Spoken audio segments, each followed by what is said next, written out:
Hello, this is Joe from Nerd in Korea. I am doing video number 3 now in our mono blue budget staples. And I'm getting better at saying it too, which is nice, but anyway. Alright, so artifacts, enchantments, and plainless walkers. So we've got a whole bunch to cover in this one. This is a busy one, but anyway, yeah. I should probably do a video for each of these, but you know. This is the third video in the series. We've already covered blue budget staples, staple creatures, as well as instants and sorceries, right? Video 1, creatures. Video 2, instants and sorceries. So first up, blue budget artifacts. Blue budget. I'm not having an easy time saying that. Anyway, Rod of Absorption, 55 cents. So basically, whenever a player casts an instant or sorcery spell, it's going to exile it. So that's already very useful against some strategies, right? If they're cycling things out of their graveyard, instants and sorceries out of the graveyard, like, but I am spacing on the name of the commander right now, but anyway. Casting instant sorceries from your graveyard doesn't work if they don't go to your graveyard, right? So you can shut down some commanders, some decks. If this is on the playing field, just don't work, right? Stop it in their tracks right there. Anyway, you exile them, and then you can tap it, pay X, and sacrifice it to cast any number of those spells that are exiled. So, especially in Commander, that is going to, I think, affect their the way your opponents are thinking about things, right? They're not just thinking, do I want to use this spell, yes or no? It's, do I want to use this spell, and maybe, is he going to use this later? Because any number is also a big part, right? If you could cast one of them by paying X, that'd be one thing. But this is pay X, cast any number up to X value. So let's say you have 3 opponents and they cast, all 3 of them cast Lightning Bolt, which probably wouldn't happen, of course, but just for example. You pay 3 mana, tap this, sacrifice it, you've got 3 Lightning Bolts, you got 9 damage. The third player about to go for a lightning bolt is probably sitting there like, yeah, I don't want to cast this because he's going to have just a whole bunch of these to throw around, right? So, very, very good. And I think my favorite thing is that it really does. It makes the decision making a lot more difficult for your opponents, right? It doesn't really affect your game negatively. I mean, of course it helps, but for your opponents, it's a lot more, making it a lot more complicated, which is always good, I think. Very underrated for its head games, that's what I'm saying. And we've got Unctus, Grand Meditat. Or Meditat, sorry. It's a nonsense word, so I don't know how to say it. Alright, okay, leave me alone. This is an artifact creature. Another one of the 5 Rexian lot. So, other blue creatures you control have, whenever this creature becomes tapped, draw a card and discard a card. So, anytime you're doing anything with your blue creatures, you're tapping them, and then you get to draw a card and discard. So you're basically always filtering out your hand, you know? Like, that is so powerful. Other artifact creatures you control get +1/+1. So an anthem effect for all of your artifact creatures, +1/+1. It's not too bad. And yeah, so again, anthem effect. I don't think I mentioned this before. In the next video, the next video I'm going to bring it up. But basically, it's an effect where it's like all of your stuff gets a bonus. All of your creatures get some kind of bonus. Okay? And it doesn't help anyone else.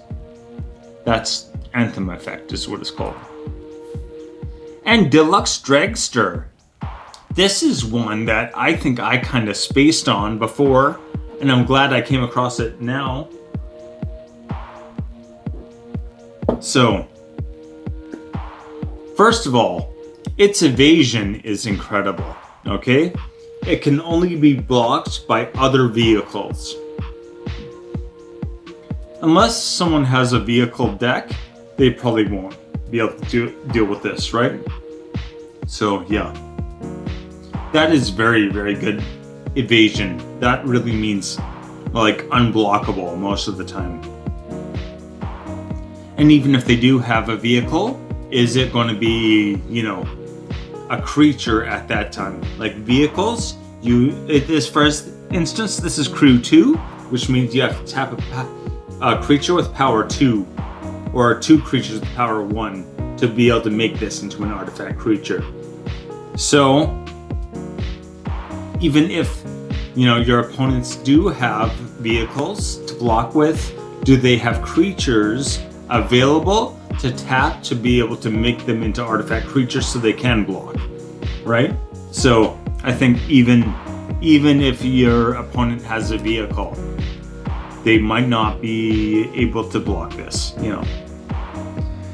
You may cast instants and sorceries from damaged player's graveyard. So again, if you hit them, which is very easy, you can go into their graveyard and snatch out instants or sorceries. So, and then, yeah, if you cast the spell that way, it gets exiled. Exiling your opponent's stuff is always great, you know? If it's in the graveyard, they probably already used it, but again, this could be very useful. If anyone is planning to like snatch things back out of their graveyard, you can just shut that down. Oh, sorry, one last thing I want to point out with this. You cast it without paying its mana cost, right? So that's a free casting of an instant or sorcery from an opponent's graveyard, and then you exile the spell. Unless it goes, you know, unless it's like an adventure basically, where it goes into like its own kind of pseudo exile. But anyway. Alright, budget blue enchantments. So, Prof's Edric's Memory. Oh, Prof's Eidetic Memory. Okay, I don't know. You have no maximum hand size, so that's always great. Blue is great at drawing cards. You might as well get more out of this. I would combine this with a wizard class from the D&D one, and yeah, it's an enchantment that lets you put +1/+1 counters on things whenever you draw a card. So this does almost the same thing if you draw more than one card. So again, you draw a card every turn. This is not activated by the first card draw. Every card draw after that, or sorry. Each card you draw after that, at the end of your turn, you put a +1/+1 counter for each extra card. So let's say during your turn, you draw 4, right? The first one is going to be that automatic one. That doesn't count. 3 +1/+1s, you can put on one creature. Yeah, it has to be one specific creature. You can't spread them out. It does have to be one creature, but again, it's that rewarding yourself for doing what you want to do anyway. I always think this is like one of the most powerful things to do. Same with landfall in green. Going to talk about landfall. What green wants to do is play lots of lands, right? Blue wants to draw lots of cards. So getting bonuses on top of the bonus of having extra cards, just wonderful. Future Sight. Okay, this is 18 cents. Oh, sorry. 79 cents. That's 79 cents. Future Sight at 18 cents. Alright, so play with the top card of your library revealed. You may play the top card of your library. Very simple one here. Basically, I mean, The downside of this is that everyone can see your top card, right? Everyone knows what's coming. But you basically have an extra card in your hand all the time. Usually the limit is 7 and then you have to discard at the end of your turn. This, you'll always have 8, you know? Your maximum is 8, not you'll always have 8, because you could have less, obviously. But even if you have 0 cards in your hand, you still have the one on the top of your deck, basically. So, yeah. It acts like having an extra card in your hand. But anyway, yeah, alright. And Curse of Verbosity. This was actually something... Well, first of all, I recognize most people probably know this one already. What you may not know is how cheap it is. Previously, this card was worth quite a bit more, and now it's come down. Alright, so it's only 40 cents now. Whoa, yeah. 40 cents is very, very cheap for what this does. Again, Aura Curse. An Aura Curse for a player often incentivizes other players to attack them. And that's what this does here. So, whenever an enchanted player is attacked, draw a card. So you draw a card anytime they get attacked. Anytime they get attacked by anyone, you draw a card. Alright, so there's one bonus for you. Each opponent attacking that player does the same. So each opponent that attacks the player also gets to draw a card. People will be like, oh, I basically have to attack them now because I get to draw a card. A lot of times they might throw like 1/1 token at the person. And it's like, well, that counts as attacking them. So they can block it and, you know, they still draw a card for attacking. You still draw a card as well. So it really doesn't hurt you at all, but it might not really hurt the other player, but it will be beneficial. Okay, Budget Blue Planeswalkers. So if you're not familiar with how Planeswalkers work, they use loyalty counters on kind of a plus minus a lot of times. So a lot of people use Proliferate, because you can keep adding counters every time you proliferate. You get to add a counter. So that's something that I think kind of comes into effect. Almost any time you're planning to use Planeswalkers, you should have something like that.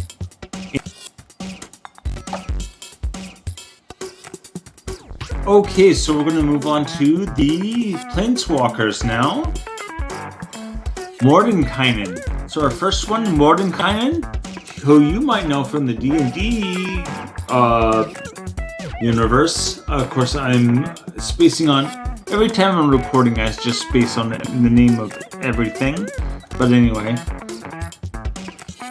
He's like a #1 wizard. Gary Gygax's character, basically. Anyway. So for a +2, you can draw 2 and put one card on the bottom of your library. Usually you'd do something like draw 2 and discard 1. There are cards that say like you can do damage based on how much mana value cards have on the bottom of your library and stuff like that. So this is kind of a weird one, but it does have synergy with some things. And here's where I think it gets a little bit easier to understand. -2, you create a dog token. You love dogs? Maybe that's good. Or good enough, I mean. But anyway, dogs, yeah, hey, why not, right? But their power and toughness are equal to twice the number of cards in your hand, right? So however many cards you have in your hand, they get twice that. So if you have 2 cards in your hand, there are 4 4s. If you have 4 cards in your hand, there are 8 8s. If you have more, even, if you know maximum hand size, maybe you have 10, then they're 20 20s. Really, all they need at that point is trample, right? And then, hey, you win. Anyway, -10. Again, -10 is steep. Of course, he starts with 5 and gets +2, so you could have 11 by the 3rd turn with him. Or the 4th turn, sorry. Right. Anyway, exchange your hand and library. You have no maximum hand size. Alright, so this right here may sound just impractical, but it's actually a win condition. What you do is you get something like Laboratory Maniac. And what that card says is that if you draw your last card and then you're supposed to draw another card, usually you lose the game, right? That's one of the ways you just lose straight up, right? Lose all your life, have no cards in your deck, and yeah, you have to draw. If you've got nothing to draw, you're out. With this one, you play Laboratory Maniac and it makes you win instead. Winning being better than losing, obviously. But anyway, yeah. Jace, Arcane Strategist. So, this is, first of all, Jace. If you know Magic, you probably know Jace. I'd say he's probably the most popular Planeswalker, let alone blue. Him or Chandra. Maybe, Chandra instead. Okay, but anyway. So +1, draw a card. Hey, draw a card, always nice. -7, creatures you control can't be blocked this turn. You just get to attack, and they can't block. So that's very possibly a win con right there. And whenever you draw your second card each turn, put a +1/+1 counter on target creature you control. So at the beginning of your turn, you draw a card, right? And then with his +1, you draw a second card. So every time you use his +1, basically you get to draw a card and you put a +1/+1 counter on something. So yeah, combine this with some other things that give you bonuses for card draw, and you start getting out of hand really, really quick. Anyway, that is 20 cents. And Kasmina, Enigmatic Mentor. I gotta keep saying the price early because I'm forgetting. 14 cents for this one, so very cheap. Spells your opponents cast that target a creature or planeswalker you control cost 2 more to cast. 2 more to cast is not that big a deal. You would call that ward now, so it just gives like everything ward, not itself, right? Because it's not a creature, it's a planeswalker. But this is enough to get people to, like, for instance, not kill your commander, to target something else, to not target you, to target a different player. If it's like, I gotta pay 2 extra to... It's a minor disincentive. It's a minor disincentive, but it's enough, Even a minor disincentive is enough to get the job done a lot of times. So, anyway, why play blue? So why would you want to play blue? Blue is one of the best colors at dealing with your opponent's threats. So first of all, if you need answers to things, blue is almost the ideal color, right? You can just counterspell almost everything. This is the color of pulling tricks. It can keep your opponents on their toes. Even if you're playing blue and you have 2 blue open, they might just not target you because they think, oh, 2 blue, counterspell. He's sitting on a counterspell, or she's sitting on a counterspell. But anyway, yeah. If your deck is lacking anything, blue can probably fix it.